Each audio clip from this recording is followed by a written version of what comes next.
This is a podcast from the Bugle. The tides of time have turned. The peerless empire, eons old in its control of the known universe, steeped in ancient corruptions, borne down by the weight of its own administration, teeters on the brink of destruction.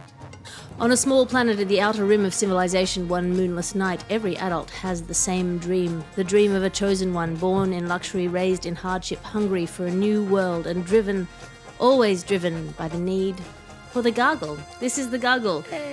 Welcome. This is the sonic glossy magazine to the Bugle's audio newspaper for a visual world. I'm your host, Alice Fraser, and your guest editors for this week's edition of the magazine are James Nokise. Hello. And Alison Spittle. Pew, pew, pew, pew, pew. Hello. It's lovely to have you both on. We're going to put our oars in on each side of the paddle that is this week's top story. But first, let's have a look at the front cover. The front cover this week is Ryan Gosling as Ken in the Barbie movie, posing full frontal nude with a completely featureless crotch lump, embodying the epitome of modern Hollywood perfectly sexy asexuality in the smooth fullness of its glossy unfuckability. So that's fun. And the satirical cartoon this week is a BBC headline that I saw, and the BBC headline was, "Has influencer boob flash harmed women's boxing?" Which, as a headline, has achieved an incredibly quantum feat, which is to go so far through clickbait that I don't actually want to know what it's about. No, that's perfect. Yep, it is sufficient unto itself. Do you follow women's boxing at all, Alison, James? But yeah, being an Irish person, Katie Taylor is our most successful athlete. So I went to school with a few boxers. They weren't different from other boys, except they go like that occasionally. So like a little Hot Wheels car or something like that. So yeah, I've been around a lot of boxers, and I enjoy watching boxing, but I don't enjoy it when they hurt each other. Do you know? Just enjoy it when every punch misses. Yeah, like when they start bleeding, I'm like, no, this is not. My favourite bit of any boxing match is where they both get a bit tired and sort of come in and hug each other because they're too tired to stand up. Yeah, that's really nice. Oh, it's beautiful. Or where they drink the water and then they spit it out again like sommeliers. Yes, it's delicious water. No, I like the hug bit because I think if they started the match with that, then they wouldn't have to do the rest of the match. That's so true. That's so beautiful. Our top story this week is other news without an H. It's otter news. This is the news that an aggressive sea otter in California is stealing boards from surfers and riding them. James Nokise, you understand otters. Can you unpack this story for us? Yes, well, being off the Pacific Ocean myself and having the facial hair texture of an otter, I took a particular interest in this story, Alice. It's a 5-year-old female sea otter whose official designation is 841, and she's been active in a legendary surf spot called Steamer Lane, which is also the name of your creepy friend's favorite porno. And sorry, she's been it's very unusual behavior for a sea otter, we are told by several professionals. What she's been doing is she has been hijacking surfboards off local surfers. She mounts the board, sort of stares them down. As I said, her official name is 841, but the locals are referring to her now as the Captain. And I think that is correct. I think if you bully someone 20 times your size off their surfboard and claim it as your own, you are the captain. It's an extraordinary feat. But I think what's even more extraordinary here is the cognitive dissonance between the US officials and the otter's behavior, because they're like, this, we don't know why this has happened. They've offered, the US Fish and Wildlife Service says that it is unusual, but they're just not sure. Maybe humans fed it, or maybe it's just hormonal surges, because when a woman is acting weird, it's probably just hormone shit. Am I right, otter guys? Hey. Alison? Well, what I love about this story is that they they've offered two different solutions, the authorities, right? One is hazing, which I didn't know existed before for animals, but it's a type of harassment where you would make the animal feel that maybe starvation is a better option than staying in this place, and you would have to harass the animals until they leave. Or the other one is, and this feels like the end of any 90s film, where if there's any 90s film where there's an eccentric animal, euthanasia is always offered as a solution. And I'm just thinking, like, any animal that shows a bit of character, like, don't kill it. Why do we have to do that all the time? If a worm wants to wear sunglasses, let them live. That's what I say. And as well What as that, 90s films are you watching that end in euthanasia? well, like, isn't like any kind of like maybe I'm retroactively misremembering this, but I always When can Free remember... Willy jumps over the wall, it's covered in spikes. Yeah, but it's always like okay, E.T. E.T. is the number one. It's the ultimate animal film. You got a small boy called Elliot, you got a little creature, and then what? The FBI come along and they just want to do experiments on it, and eventually, like, Yeah, kill E.T. Famous for euthanasia, famously short for euthanasia. E.T. Look, every member of authority is eventually euthanasia. We do threaten violence. That is what we are as a society. So, like, I just feel like it's what is this otter. If somebody was trying to steal your car and you're holding on to it, and then it starts biting chunks out of the side of your car, give them your car. Give them your car. Like this. I've seen a video of this otter, doing a surf hijacking. Not only do they get on top of it, but then when you kind of grip onto it more, they grip the other side and then eat chunks out of it. And it's just like, if you saw that in a prison, that person would be the king of the prison. You know, there's no. They're the top of the apex. They're the apex of this food chain, above animals. And sorry for. I skipped there from euthanasia to prison, which feels like a very... Well, I'm still stuck on the idea that E.T. is just a really eccentric animal. That's what it is. That is what The story of an eccentric animal that is intended to be euthanized. It's a chihuahua that got stung by a bee. That's all it is. the Macaulay Culkin My Girl thing. Do you remember that? Yeah, I don't think the bees get euthanized in that. I think Macaulay Culkin gets euthanized. By the bees. It's the only film where it goes the other way around. My Girl is just a vengeance for E.T. and poor Macaulay Culkin got the brunt of that when it should have been the FBI. But look, what can we do? But here's the thing, right? Here's the thing, because we're talking films. Films have narratives. Anyone who's familiar with narratives, when they're going, we don't know why this otter's behaving so weird. The sea otter, there's about 3,000 of them. They're on the endangered species list. They were thought extinct until like the 1930s. This particular otter was actually raised in captivity, like it was born in captivity because its mum got too friendly with humans, which is an actual sentence from a press release that was not proofread. And so this otter comes from a people who have generational trauma through near extinction, got raised in captivity, then was hazed off from humans last year, and now has come back, and the scientists are saying it's lost its fear of human. Like, this otter is gangster. That's what's happened. This otter is from the streets. This otter is gonna, if they drive it off again, it's coming back with a knife. Wow. It's like Too Furry, Too Furious. I'd love to see that film where it's just some otters going, we're family. And they're just driving. And yeah. by the and then 10th surfing in. Yeah. By the 10th movie, they're firing surfboards into the sun. Yeah. Dwayne The Rock Johnson shows up halfway through the series as an elephant seal. Just... Your ad section now, because you can't be what you can't buy. If you're looking for a simple recipe for simple syrup to zazz up your cocktails, mocktails, or sincere compliment tales, you've come to the right place. Add about half a cup of sugar in a 1-to-1 ratio with the same amount of water and stir well to taste. For a complicated recipe for simple syrup, it's the same ingredients, but you have to gather them by the light of the full moon and mix them inside a circle of fresh herbs.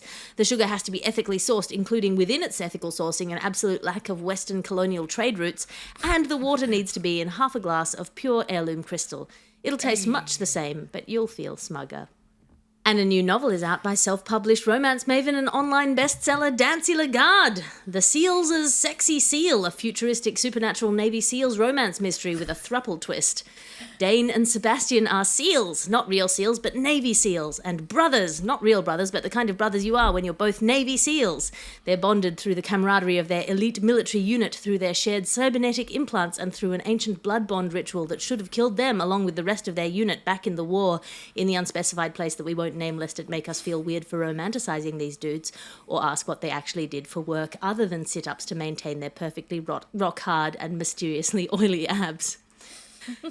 Loose on the road after 20 years of military service, they're looking for the home they've never had among the people they've always protected but never truly known. Persia is a small-town operator of Heartstone, a homely roadside inn by the main coastline. All she wants is a normal life in her small town and no complications. Orphaned from birth, raised in an experimental facility, she is also a seal. Which is to say, not a real seal, but a real half-seal who has to spend time regularly both on water and on land, leaving her skin discarded on the shore. Business is slow, and she likes it that way.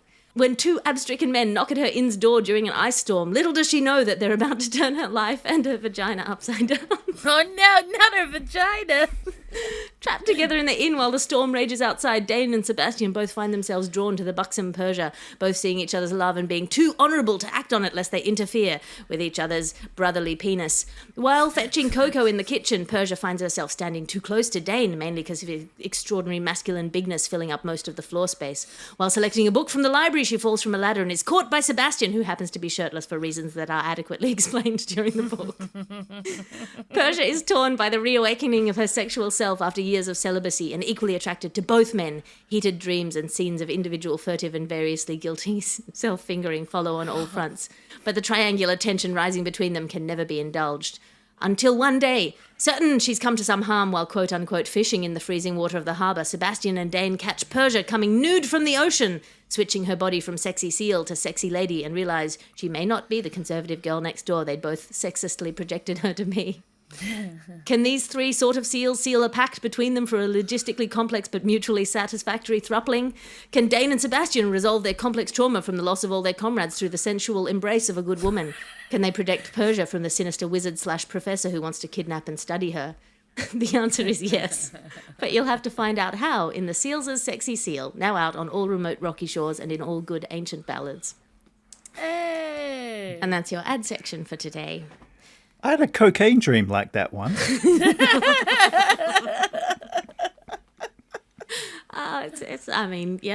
one of those ones that you have to read.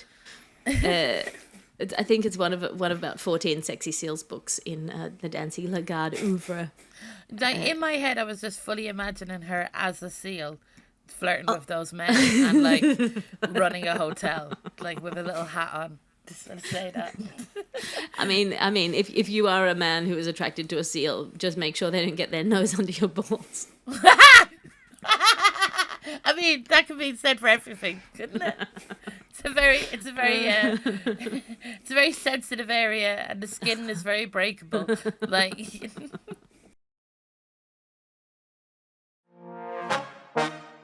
Floristry news now, and Barcelona traders have demanded action over the rise of CBD shops that are posing as florists. Alison Spittle, you grow flowers on your balcony. Can you unpack this story for us? I must say, very legal flowers. The most legal of all legals. So apparently Barcelona's old city has been overrun by, what did it call? They call weed shops, right? Which are... like legal shops. I never knew this about. I've been to Barcelona this year and I never knew that apparently Barcelona has very similar laws to Amsterdam.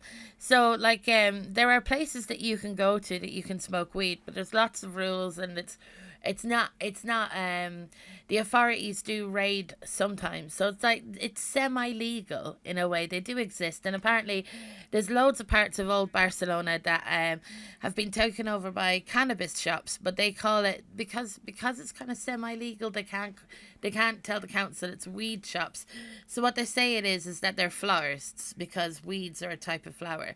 And the stuff that they sell seeds, they sell lamps, they sell a load of CBD oil, which I have been told, like, does CBD oil actually work? Because like, I get told by some people it does and some people it doesn't. And both of those people I trust is like hypnotism in a way. I'm just very confused. What there are complaints about is that the THC, which makes you high, is not involved in a lot of products, but it is involved in some products. So it is an ingredient in cannabis that produces a high. And they sell lollipops that have THC in it, like some of these shops, which... I think to get high via lollipop is probably the most uncoolest way to get high.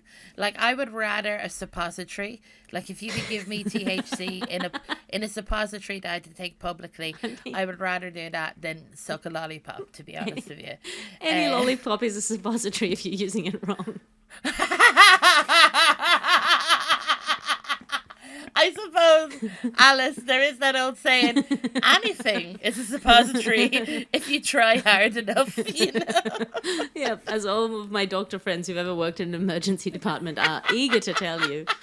I think my favourite part of this story is that 118 new florists have opened in Ciudad Vella, which is the suburb in which these florists, quote-unquote florists, are all opening. But Barcelona's Florist Association, on being approached, says it is unaware of any boom in flower selling.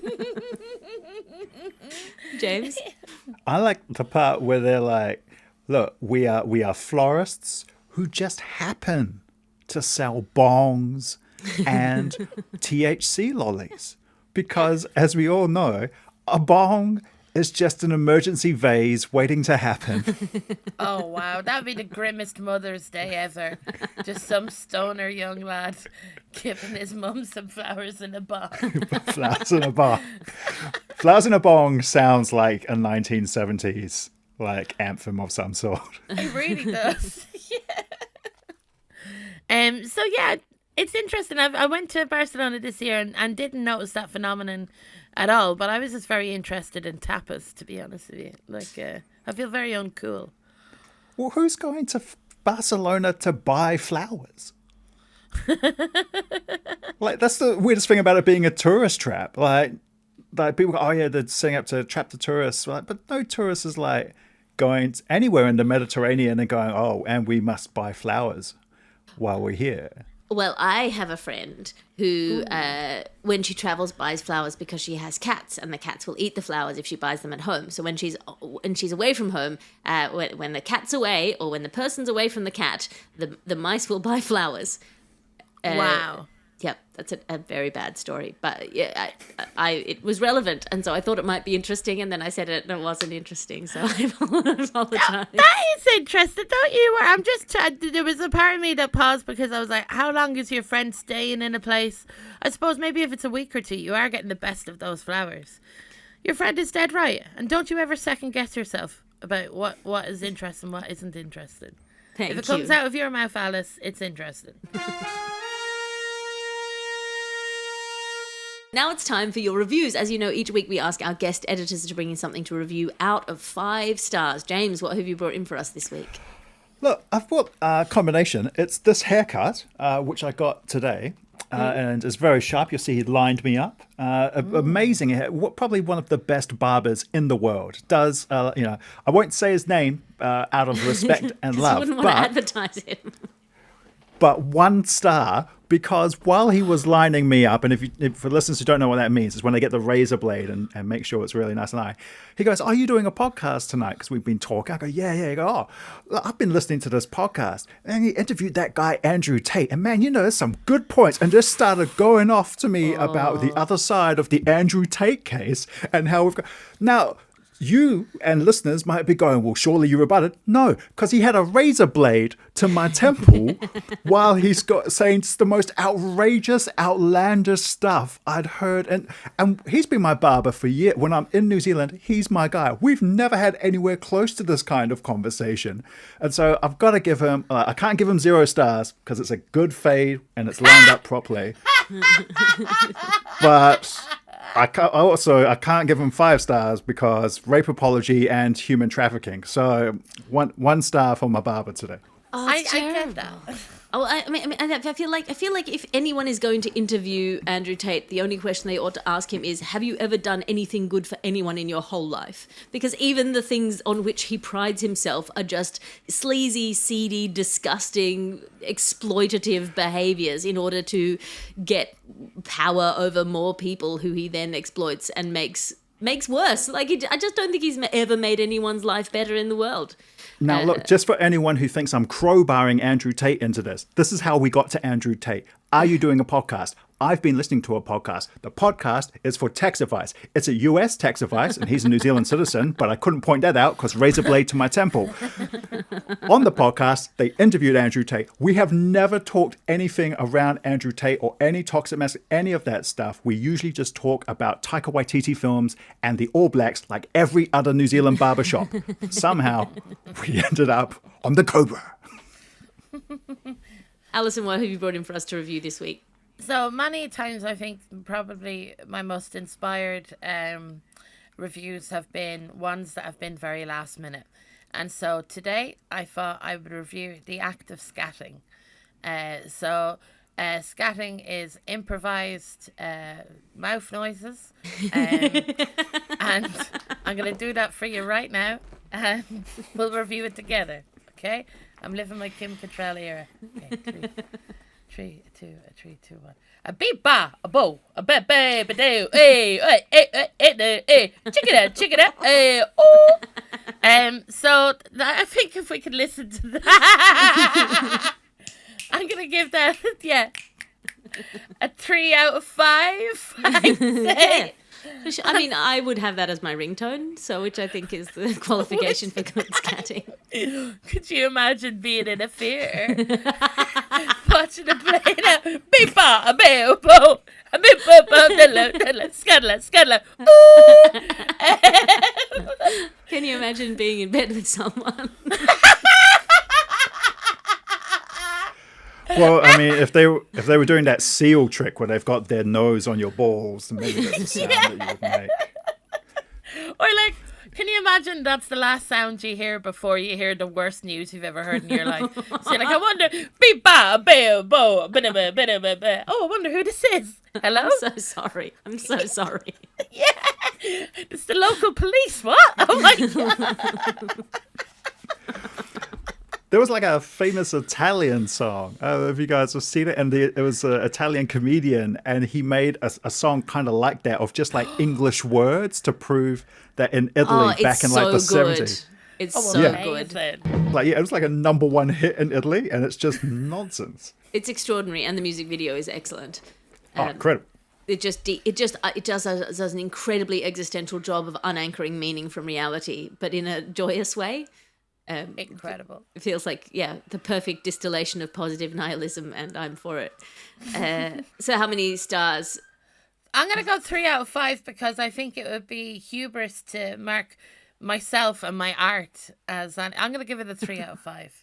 3 out of 5. Well, I'll give you a 5 out of 5 for your scatting. Just off the top of the head, you didn't even warm up. You weren't even in a jazz club. You're not even wearing a beret. You haven't got any of the equipment, which is normally for the high wire act of scatting. You need to have all of the safety equipment on, and you've managed to do it free will and off the top of your dome. So 5 stars from me. I also have brought in a review this week. Unusually, I have brought in a review, and I would like to review having your Airbnb broken into and all of your audio equipment stolen, which is what happened to me this week. We went away for the weekend to visit some friends, and my dad arrived from Sydney to our flat, and we had left the key with a local business person.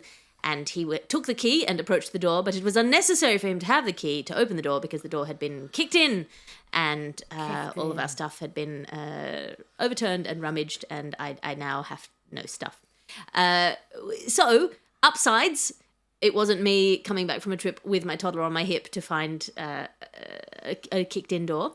Downsides, it was my dad after a 26-hour flight, which is the last time in the world that you want to be dealing with like an emergency locksmith.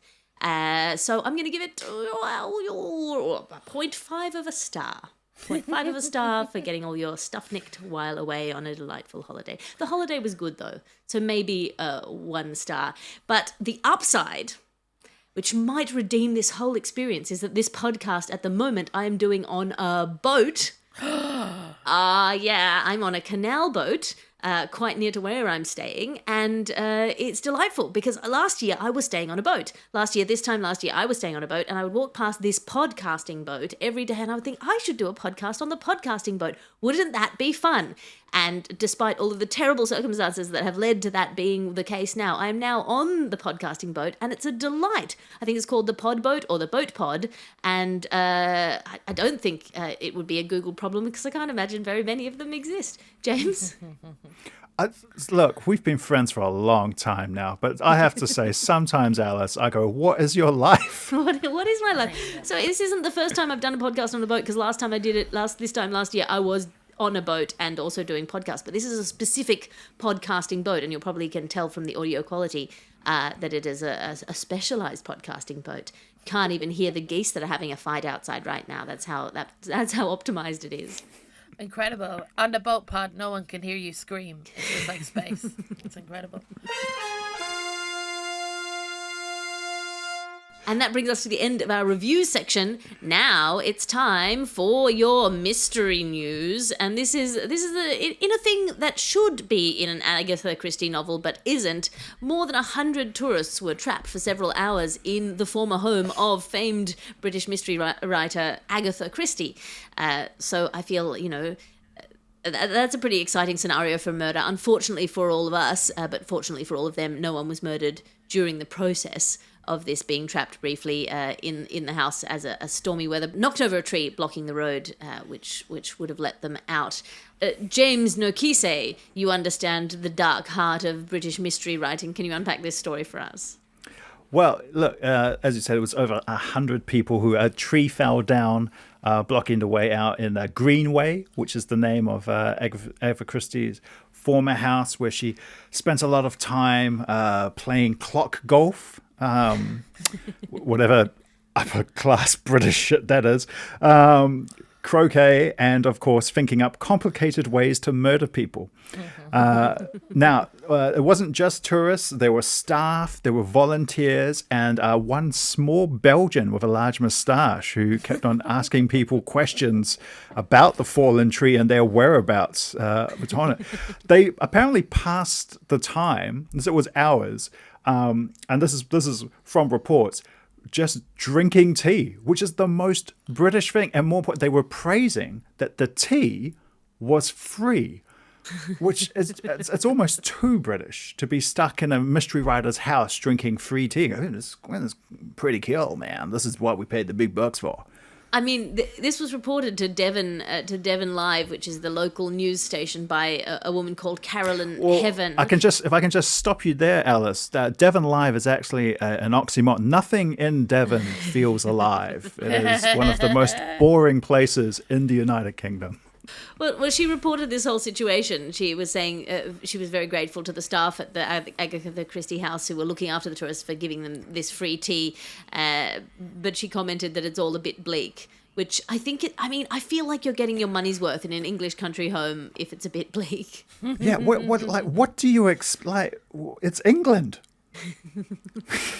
With respect to our many employers, but it's England. Of course it's bleak. That's why you came. I mean, if I was a tourist on that trip, I would kill someone.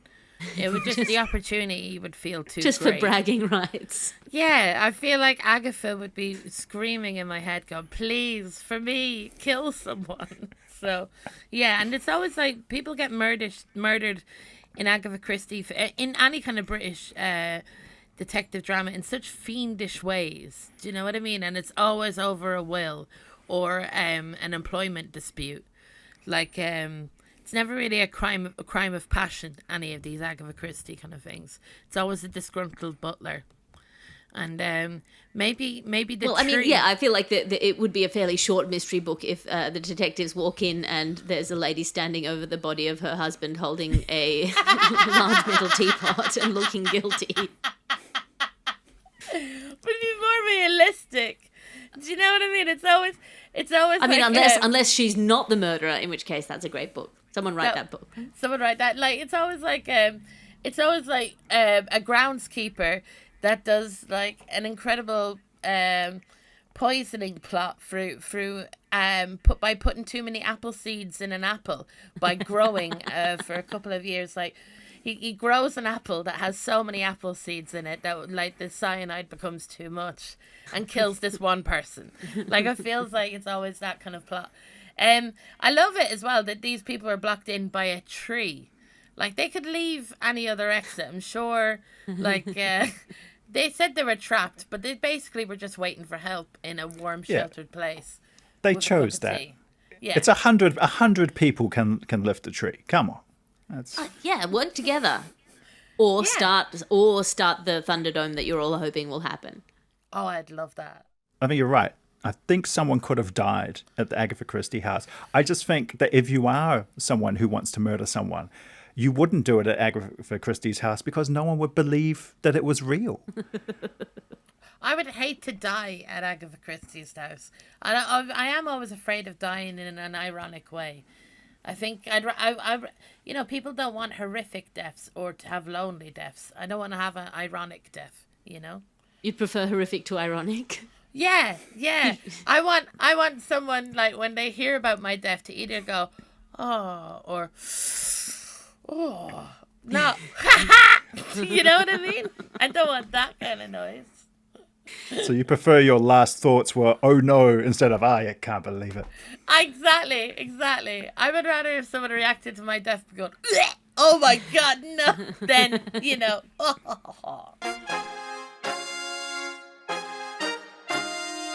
Now it's time for our private jet news, and this is the news that the small town of Sun Valley in Idaho is apparently hosting what is called the Summer Camp for Billionaires, Allen & Co.'s annual conference. So there's so many private jets piling up that they're having to stack them on top of each other like chips. Alison Spittle, you understand Billionaires. Can you unpack this story for us? Well, if there was ever a place that needed an Agatha Christie style death, we've got it right here. So this place, this is a small. It's what's it called? Sunny Valley. Is that what it's called? Sun Valley, yeah. Sun Valley in Idaho. It's a small place that hosts a conference every year, hosted by this company called Allen & Co. I think it's called, which I'd never heard of before and had to Google, and that's when you know it's a billionaire high quality company. When the lay person hasn't heard of it, like if I've heard of Lancome, I've heard of Hermes, I've heard of HSBC. That's all. That's all you've heard of. Yeah, that's all. That's the only. Yeah, that's my it's very hard to cobble together a meal.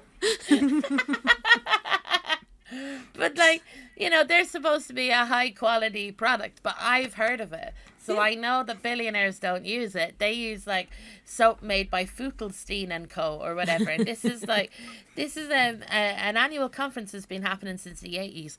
And it's hosted the worst of the worst bastards of all time. And this year is no different. And I love that they call it a summer camp for billionaires, because at summer camp, you know, you're going to make like a macaroni pasta shape paintings and stuff. But at this billionaire camp, like, I don't know officially, but there's definitely been at least 5 human sacrifices, I'd say, since the 1980s. Just has to be. Yeah, in a normal children's summer camp, there's only 1 or 2. Well, apparently most of the incoming flights are operated by a private charter company, because billionaires have now clocked onto the fact that with satellite imaging, people can track their planes. And, you know, having to lodge flight plans means that, you know, there are all these online flight trackers. So at least community work has meant that billionaires can't fly their own private jets anymore, and they have to rent one, which is, I don't know why that's satisfying to me, but it is. I know, because it's definitely been soiled. You know what I mean? Like, you're going to go in and you're going to just smell Bill Gates off it. You're going to be like, this is not the luxury that I wanted. Isn't it mad that, like, billionaires are aware that we can see them and we can follow and track their whereabouts, yet they will not change their behaviour in destroying the earth? They're like, we'll just rent a jet instead of being nicer. And, you know, not causing climate crisis. I don't like the idea of anyone sort of feeling unsafe or anything, but also the fact that billionaires are constantly tracking our whereabouts using our devices. It does feel a little bit like turnabout is fair play. James? Look, I'm still looking forward to the announcement next week that the billionaires have figured out their new environmental procedures for their companies from getting together in the wonderful Sun Valley with all of their private jets. I do worry about the current protests going on with like the Writers Guild and the Screen Actors Guild because the billionaires are like the head of Apple, the head of Disney. Like, this is like the one time you don't want all those guys getting together in a valley with Coke and wine. Yeah, you don't see what Mickey Mouse does in the next 3 years. Just walks around with a crowbar going, I told you guys! You know, like just taking out vigilante justice on the people. Going, leave Bob Iger alone! It would just be, you know. And that brings us to the end of the show. I'm flipping through the ads at the back. Alison, have you got anything to plug? Yeah, so I'm plugging my show, 1:25 every day. It's called Soup. It's about 5% about soup at this stage. A lot about CPTSD and worms. So if you want to come watch that, it's at 1:25 every day at the Hive One. You can see me on social media. I'm going to go on tour with this show soon. I got works in progresses in... I got one show in next week, Wet in Southampton. Just go to my Instagram and go to the link tree. You'll find all the information there. Do go and see Soup. I had brunch with Alison. We talked through the show, and it is brilliant even when just spoken to me over toast. So it's going to be even more brilliant in a room with an audience in front of them. So, James Nokise, what have you got to plug? I've got my Edinburgh show, actually, which is at 6:45 at the Stand 4 and is called Right About Now. And funnily enough, is about dealing with people you care about and are close to you who start going down rabbit holes and believing in dumb shit. Can I also just acknowledge for some of the Gargle listeners, not all of the Gargle listeners, but the ones who also had a small heart attack when Alison said that she was going to do her scat impersonation and didn't immediately think of music. No, they went straight to YouTube, even if they were watching it on podcast. They're like, get me onto YouTube here. It was such a wholesome thing in the end, and for a moment I was like, what in God's name is Alison about to do? A very different but equally inappropriate ringtone, that. So, yes, go and see James's show in Edinburgh. James always has a brilliant show, and it's usually a pay-what-you-want show, which means that if you're on a budget and you want to see some excellent high-quality comedy for non-billionaire prices, you can go and watch James Nokise. And we've got a book coming out. The Gargle, The Last Post, The Bugle verse has coalesced into the creation of the D'Ancey LaGuarde reader, which is currently sitting at about 200% funded, but you can pre-order a copy of the D'Ancey LaGuarde reader if you go to unbound.com and type Alice Fraser into the search bar. I do not recommend typing D'Ancey LaGuarde into the search bar because I guarantee you will spell it wrongly.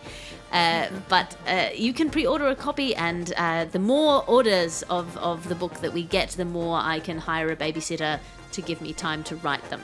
So that's the upside of that, and also you'll get a beautiful either e-copy or hard copy of the actual book, a book that exists only because of so many stupid things happening in a row that it couldn't not. Also, I have a show in Edinburgh. It is called Twist, and it is at 8:30 p.m. at the Underbelly Bristow Square. The rest of the stuff you can find me online at patreon.com/Alice Fraser. I run a weekly writers meeting, which is just a lot of fun. Patreon.com/Alice Fraser for $1 a month. You get a weekly writers meeting, 2 salons, and a book club, which is extremely worth your money. You can also pay more money if you want to, because, you know, you value my time in a way that I don't. This is a Bugle podcast and Alice Fraser production. Your executive producer is Chris Skinner. Your editor is Ped Hunter. I'll talk to you again next week. You can listen to other programmes from The Bugle, including The Bugle, Catharsis, Tiny Revolutions, Top Stories, and The Gargle, wherever you find your podcasts.